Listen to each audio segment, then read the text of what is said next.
Let's do this. Zach Sang Show.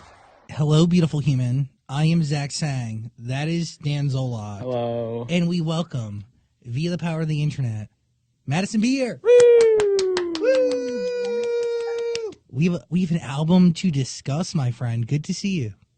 I know. Good to see you too. I missed you. I missed you both. Do you mean that seriously when Daniel is in the conversation? I really look forward to our interviews. Like, genuinely, I'm excited when I see on my schedule Zach Sang. I'm like, yes. You know, I'm no David Dobrik, but I do try. You can't compete where you can't compare, Zach. No, You are a proper interviewer. I enjoy our interviews. Well, I thank you. And you give us a lot to discuss today with Life Support as the album. This is years in the making, right? Like 4 years at least? 3? 4 years. I think it was like 21 years. Jesus, what? Yeah. Basically, it's been since I came out of the womb. I started this album, but no, we've been actually making it for over a year now, which is crazy. Like it was supposed to come out March 27th of last year. That was the date. And it got, I remember on your show, last time I was on, I was like, yep, my album's coming out in like a month. That was like a year ago. So, it was supposed to come out, and then we pushed it. And then it got to the point that I was like, why are we just pushing this? Because we don't know like what's going to happen in the world. Let's just get it out there and like move the on, you know? What is it that halted everything to begin with? And do you feel like, did the songs stay the same between like March of last year and today? No, it was initially 12 songs, and that was big in itself. Like 12 songs on an album is like not that common anymore, I feel like. And so we're at 17, sister. It's grown to 17 now. So we've added songs, we've taken some away, which I guess like it was a blessing in disguise having it be pushed back, because I was able to like really, really sit and like marinate on it and just like, is there anything I should change or take out or whatever? And turns out there was a bunch that needed changing. And like, even like, I think immediately of Emotional Bruises, that song, we completely like gutted and redid it and added so many different elements to it. And like, we wouldn't have been able to do that or have done that if it wasn't for the amount of time. But what you asked was like, the reason it was pushed was because it was supposed to come out March 27th. And then like early March, like literally right after my birthday, was when the pandemic like really started hitting and being like this really like unforeseeable thing that we had no idea how long it was going to last, whatever. So they were like, we shouldn't drop an album right now, because it felt a little bit like, what are we going to, there was no touring, there was no nothing. It was just very confusing to drop an album at that time. So I was like, okay, we can push it. But then every time it got pushed, I was like, this is not going away yet, unfortunately. So we should just release it now. What changes in you? Like, is it the environment that changes? Like, how do you have a song a year ago that becomes totally different, that you thought was finished, but then a year goes by and now it becomes a different song? Like, what happens? Like, does somebody go, let's fix this? Or what? Like, walk me through that. Yeah, I just sit with it. Like, I listen to my music more than I listen to anything else. And so the more I sit with it and the more that I'm just constantly like listening and psychoanalyzing everything, I'm like, okay, I feel like we can add elements to it. And then if I get one idea, I need to do it. Even if it's been mixed and mastered, I'm like, we have to open this back up and we have to redo it. So yeah, with that one particularly, like there was no talk box. There was no like weird slide guitar stuff. It was kind of just like a stripped down song. And I just felt like there were so many elements that could elevate it. So it was really just adding final details to it all. But it's just me. It's just me thinking too much and being like, I need it to be everything. But I mean, are you grateful for the time at the end of the day? Yeah, no, for sure. At the end of the day, I'm really glad that I got to be able to like properly sit with it before releasing it, because you can only have one debut, and like I want it to be perfect. Especially at this point, I've made everyone wait so damn long that it's like it needs to come out and be, you know, everything that I wanted it to be from the start. So I am in hindsight glad that I'm not, because I wish it has been out for so long, but I am, because I'm glad that I got to with it. Think about it. Like, if it would have come out last year, what would you have done to support it? At least now we have something to look forward to as a people, as a music-loving community, because 2022, you know, hopefully you tour by then. Hopefully. I know. Fingers crossed. Was there ever a time where you thought about just like scrapping it and starting over? Ooh. Yes. I when it got to the point that it was like still unclear when the date was gonna be, like we were in well, and I released Selfish February of last year, and we were supposed to release the album March. And then when it was pushed to like April and then whatever, and it just kept getting pushed and pushed, I was like, by summertime, it kind of was like, I moved on from this time in my life. Like this was a period piece for me. I was really like upset because I felt like it was a moment in time that was encapsulated, and then I was kind of like being in a weird way, like still attached and like brought down by certain things that I feel much more healed by today. You know what I mean? Like it felt like the chapter is still open because the music is not out. So now I'm really looking forward that it's out to be like, okay, I can close this chapter, let it affect other people, hopefully provide them with something positive, and like I can move on with my life and like start the next album, which we've already started, and it's so great. But yeah, like life support was just really, it was really tough. Like that was such a period in my life that I made this album, and the music and the lyrics are all so about like one time in my life that there was a point that I was like, I might scrap the whole thing, but I couldn't. In order for closure, you have to put it out there. And obviously, like you are sending messages. So you said that there's like business that has been unfinished, and at least this music puts a period on it. Sour Times, is that song a message to one person? No, Sour Times is a really interesting one, actually. It's kind of this like overarching thematic song, which is my take in a lyrical way on like kind of like an evolved version of Home with You. It's kind of that same like, so I have this whole thing where I think that like being taken advantage of can mean a lot of things, and that also in my opinion can mean if you're in a vulnerable state or you've just gone through a breakup or you're mentally going through something, like that also like can be a form of being taken advantage of, not only if you're like super intoxicated or like on drugs or whatever. I think that people sometimes see an opportunity and they're like, oh, this person's at a vulnerable place in their life, I can like swoop in and hook up with them or like befriend them, whatever it might be. And I think that when I was going through creating the album, I noticed a lot of people, men in particular, were kind of like, it felt like I was like being preyed on, like preying on the weak. And like, I felt like people were like, oh, like I can come over and like comfort you. People like just things like that. And like, it wasn't a genuine thing. It was clearly just like a sexually driven thing. And I was just like, man, it makes me sad. And then I've spoken to so many people who have been like, yeah, the amount of guys who like comfort you during a breakup and they're actually just trying to like hook up with you, like that's wrong in my opinion. Like you shouldn't be preying on someone who's like in a vulnerable position. And so I like wrote Sour Times basically about like, I'm not gonna hook up with you or sleep with you or leave with you just because I'm going through something. I'm still gonna be able to like go home and be alone at the end of the day and be fine. And so that was kind of my take on like different forms of being like taken advantage of, because I don't know. You're talking about like you're coming out of a breakup and guys see a sad person who may be looking for comfort, and they choose to take advantage of it because they, I mean, clearly are insecure and clearly need to prey off emotional moments, right? Yeah, that's why like I made that song. So I feel like we always, our conversations when you hear like someone was taken advantage of, it's always like, oh, someone was like too drunk or someone, whatever it might be. But this is emotional.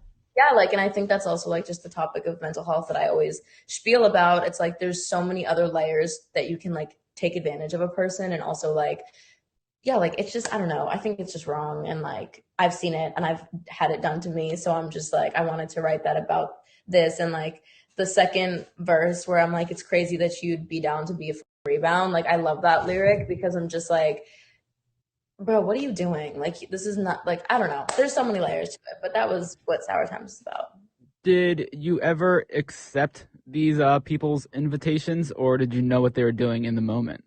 No, I had, and that's why it kind of like messed me up in the end, because I ended up feeling like, wait, I was just like swooped on, and like someone pretended to care for me and want to be there for me, but instead like it was really just them seeing an opportunity, and I was silly enough to let them like get in my head and take advantage of me. And that's like a really tough thing, is to afterwards be like, because if your real intention is to like care for someone and make them feel better, I don't think like hooking up with them is going to be your number one priority. But that's just how I feel. No, and it shouldn't be. I mean, to be honest, it should be the last thing on your mind because I mean, you know, people do say like the best way to get over somebody is by getting under somebody else. I don't know, haven't experienced any of that. I disagree. Yeah, it's not at all. Seems very unhealthy. But I guess it depends on the relationship or the door that you're closing. Yeah. Yeah, it's really sad that somebody would do that. Clearly not a genuine friend.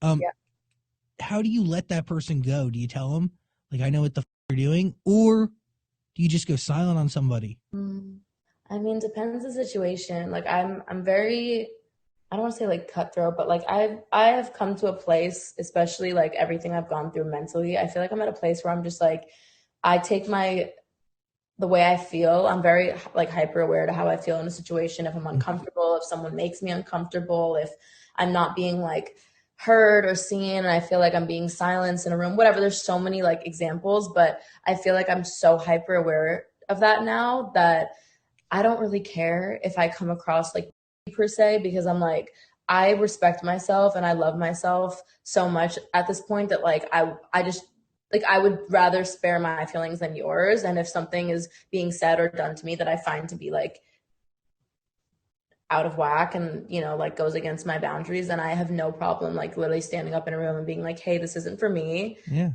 Y'all are not it. And I'll see you later. Madison out. You know? You're doing that for a reason. So who cares how somebody like interprets your actions, you know, because at the end of the day, it's your safety, which is paramount.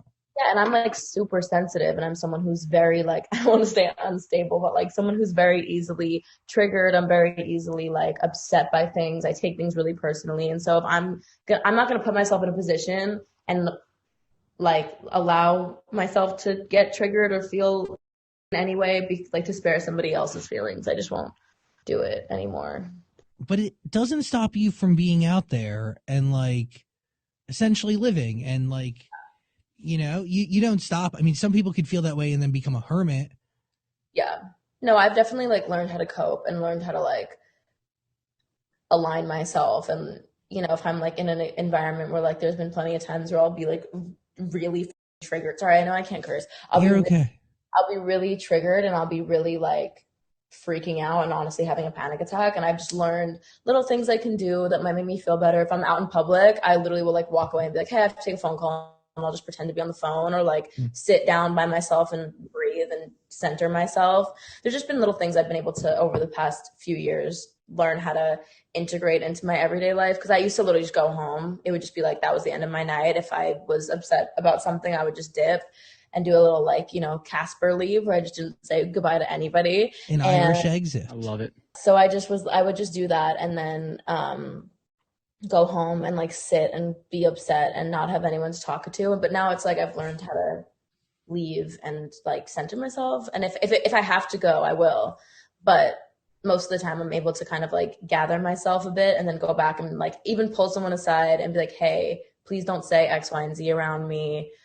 It doesn't make me feel good, whatever. And I just think like there's so much stigma around doing that because people are like, well, I would feel so awkward going up to someone being like, hey, don't do this or say this around me. It makes me uncomfortable. Because that's obviously an uncomfortable thing to say. Totally. Like you have to come to a place where like you put yourself and your boundaries before anybody else's comfortability. And like even if you come across like that person and like it's awkward, who cares? Just if it'll give you peace of mind, me, I say go for it. When's the last time you had to do that? I did it like kind of recently and it was like, I don't know. I do it all the time. I kind of like, I don't know. I don't even know how to like go about like saying it, but I feel like men in particular, actually I've heard a lot of girls do it too, which like breaks my heart, but I've heard a lot of men like to make jokes about sexual assault. Particularly the R word, and I get really like, what? Yeah, like who what does that? No. Whoever you're associating that does that should like. I fully agree, but they like, need to get help. Younger boys, like there's like a Fortnite term when you like jam your mic up really loud, and it's like literally called like something to do with that. I like can't even say it out loud, but people just say it like, I don't know, I've heard guys before in the past be like, oh, like, you know, that bar like R-worded us, instead of saying like, oh, like they screwed us over. You know what I mean? Like I've heard that be said before, and I'll just be like, yo, like don't say that word around me, and don't say that in a joking manner. It's not funny. You have no idea who's around you. You have no idea who's been through anything. And I just like I don't tolerate it. And honestly, I've created a friend group and like people around me who know that, and I don't really like, I just don't care at this point. I'm just like, it's okay. I don't care if people think that I'm like sensitive. I am. And like, it's also, that's not something to be sensitive over. That's very completely valid to not want you to make like a sexual assault joke or use a really horrible word that can like extremely trigger certain people in a joking way. And so I just, everyone around me who's close with me knows to never ever say that in any context at all. And if it is said, it's like they like completely protect me, and they're like, yo, are you good? And like, are you okay? You're talking about all these emotions you experience, but in Stay Numb and Carry On, do you say I've become emotionless? I do. Yeah, I do say that. Can you explain why that situation caused those feelings? Stay Numb and Carry On was written really closely after I was diagnosed with BPD, and I wanted to write a song about how it kind of feels a lot of the time. And having it, I feel like there's this constant like either hyper God complex, like I'm, you know, undefeatable and I'm invincible and I'm amazing and da da da da da. And then there's this like complete polar opposite, which could be within an hour of each other. That's just like, if someone hurts me, sometimes it'll either be like, I'm so upset, I can't even begin to explain to you how like upset and heart-wrenched it makes me, or it'll be like, I am shutting all emotions off. I'm turning my heart and brain off because I've been hurt so many times that I'm like, I can't endure any more of it. And I just will like literally pretend and like try my best to be a zombie. So those lyrics were literally just like that side of it, which is just like, I've become emotionless. Like if like you can try to hurt me, you can't. I've already like, I'm shielded, and there's just no point in even attempting. And like, yeah. And I was thinking about this morning. So weird in relation to Chris Brown. You know, I don't really like playing Chris Brown's music. That's just the truth. And I was in the shower for some reason thinking about this, and it was the thought was essentially what we're talking about now. Like the public enables artists, right? Like the only way art survives is if people choose to consume it. And by our consumption, artists then are enabled and privileged. They have wealth and means and, you know, in a lot of cases, a great deal of power and responsibility. Yeah. That being said, do we as a consumer have an obligation then to be aware of whose art we're consuming? Because that consumption, I mean, it can grow so much. That's kind of like I talked about cancel culture recently, and that was like a big part of it when I was just like there's certain things that I think when we cancel people, it's like, what are we really doing? And like, is this a better opportunity we have to educate somebody and like hope that they've grown since said event? Or are there things that are genuinely unforgivable that should make us rethink who we're giving platforms to and who we're giving like so much power and wealth and like fame and everything in the world to? And there's like, to me, there's just a difference. And I think that like cancel culture particularly sometimes goes after people that I'm like, I think we could have just educated somebody and maybe also given them some benefit of the doubt, let them tell their side, rather than just being like, nope, you're done, and like get sent a million death threats. But then there's also the other side of it where someone will do something that is completely unforgivable, that's genuinely just like, you're a bad person. And then that makes us be like, okay, but we made you famous. We put you on. Yeah. And by the way, like I'm waiting for like a genuine like note or something from Chris Brown of any genuine nature, because like, you know, I just seek help, at least let the public know, because the truth is like, we put you on, but we can put you out too. Right. And I think that's amazing. Like, I think that's an amazing thing in our day and age that we actually are able to mobilize communities. Like everyone is able to like write someone off or write someone on. I think that's awesome. And it's culture's democratized. If you think about it, right? Music to a certain degree is more democratized today than it ever was before. I think it's cool. Like, I think it's genuine. Like, obviously you've seen everything that's gone on with like GameStop and AMC and whatnot. It's like, that's like To just the moon. mobilizing a community of people, and it can completely change the world virtually. And it's very powerful, and it's a very interesting conversation. But that's like writing Stay Numb and Carry On. I just wanted to send that message of like, it was the same kind of theme of, you don't really know who you're putting on. You don't really know who you're subscribing to. Like, you see what we want you to see. We're only showing you a fraction of what reality is. And I think that that's just something that should be noted. And like, you should go into it being like, okay, maybe I shouldn't literally think that this person, because sometimes I'll see someone get like canceled or whatever, and people be like, not my idol. No, like, they would never do this. I'm like, you don't know these people. Like, you do not know anybody. And so it's just like, once you don't feed into the matrix of the whole thing anymore, and you start like undoing the facade of it, and you're like, okay, this might not be as legit, then the kind of like that love of like, you think you know somebody so much kind of goes away, which I think is a healthier and better alternative. Like, I say that like my platform sometimes feels more like a chopping block a lot of the times, and it can be really tough. I think there's more famous people today than there's ever been in history. And I think famous is like in quotes, you know what I mean? Like, man, there's so many people who are like, I meet little kids and I'm like, what do you want to be when they grow up? And they're like, famous. And I'm like, oh, yeah. no, you don't want to be famous. Like, please, no, like, just no. It breaks my heart, because it's just such this glamorized, glorified thing that's pretty much nonsense. And it's so, like, fame is the downside, and fame is the repercussion for creating art and for wanting to pursue your dreams. And like, it's not the perk. What, like, where did this idea come from? It's just so smoke and mirrors, and it's so like, famous equals glamour equals money equals happiness. Like, no, like, absolutely not. It's just not the case. There's so many downsides to it. Of course, there are obviously also upsides. Like, it's a double-edged sword, but man, like, hearing but you don't realize all the negative sides of it until you've experienced it. Like, a lot of these people just see the glitz and the glam in Hollywood and money. Saying is like, you like, listen to me. I will shout it from the top of the rooftops. Like, I have literally been at the lowest point that a human being could be. I have literally wanted to and attempted to take my own life. I wanted to not be here anymore. And I have millions of followers, and I have all the streams. I got whatever. It doesn't solve your problems. Like, it does not make things go away. And if you struggle in any type of way, like, it's only going to amplify it, and it's only going to put a magnifying glass over everything, and people are going to have their opinions in there, and it's just like, it's not what it shapes up to be. And yeah. Then why continue? Because I love music, and I love, like, there's so many upsides as well. Like, my best friend in the whole world I met on Instagram. I've never met her in person. We're internet friends. Like, things like that make it so worth it. My fans, the connection I have with them, like, over the past week of release, like, they've made their icons all things, and they've changed their names, and they have gotten pre-order life support trending multiple times. Like, they have impacted my life in the most positive way I could ever begin to tell you. And I feel like there's upsides for sure. And I wouldn't be able to create my music or my art without also being present on social media or whatever, and like putting my personality and myself out there, which is fine. I'm like, at this point, it's okay.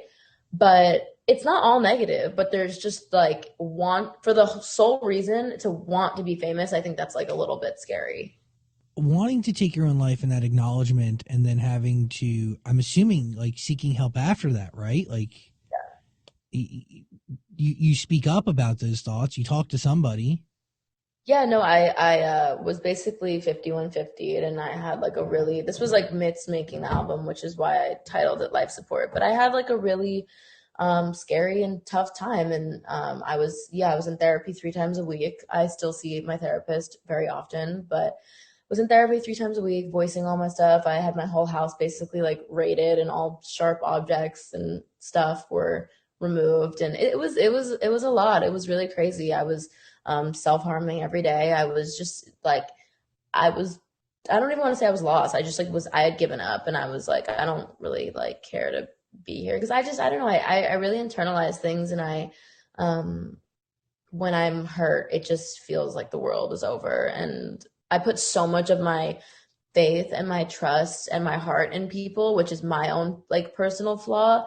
But I put so much of my energy and my love and time into other people. So when I get hurt, it hurts so much more. And yeah, I don't know. I was at a time where I felt like I was being dealt all bad cards in my personal life. And I felt like everything was kind of crumbling around me. And with someone with BPD or like someone who really struggles with anxiety and depression and whatever, like myself, like that could push me over the edge within a day. I can go from waking up that morning with a smile on my face to wanting to end my life by the end of the day. And it's a lot.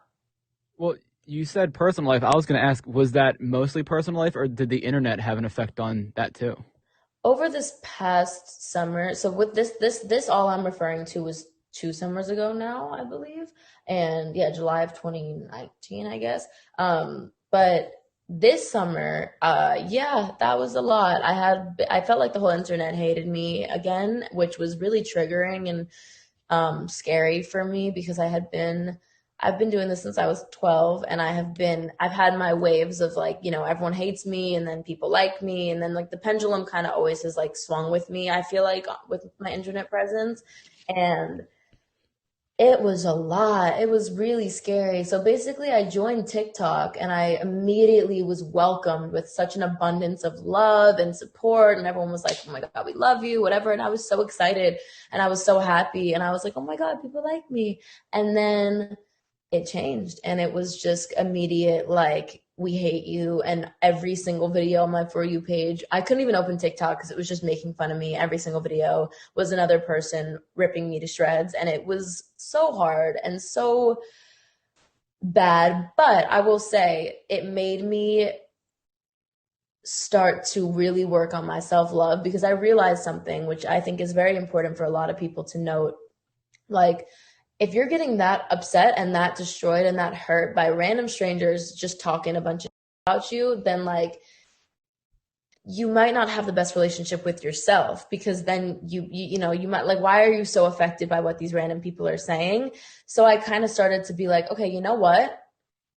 I don't really care if you all think I'm an evil monster and you want to paint me as everything that I'm not, and you want to not see me for who I am or see the goodness in my heart or whatever it might be.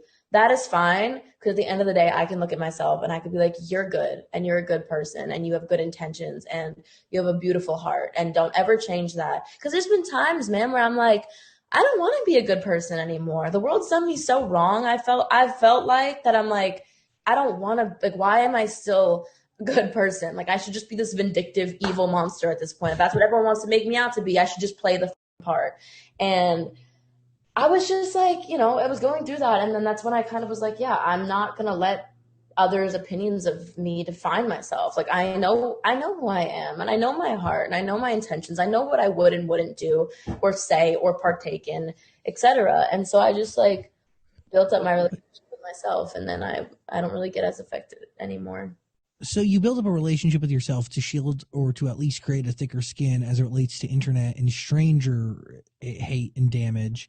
Yeah. But the personal side is what fueled everything 2 summers ago, correct? Or was it? Yeah, that's like what initially fueled it all and like made it really hard. And, there's been like, I've opened up, I feel like, about a lot of stuff I've gone through. I've been pretty open about a lot of things, but there's like a handful of traumatic things that have happened to me that I don't know if I'll ever be ready to open up and talk about publicly, because I don't believe that I should until I'm like genuinely healed from these things. But the stuff I have talked about, like, it's so many people have come up to me and been like, you've helped me so much and you've made me feel like less alone. And just like that stuff makes it very worth it. And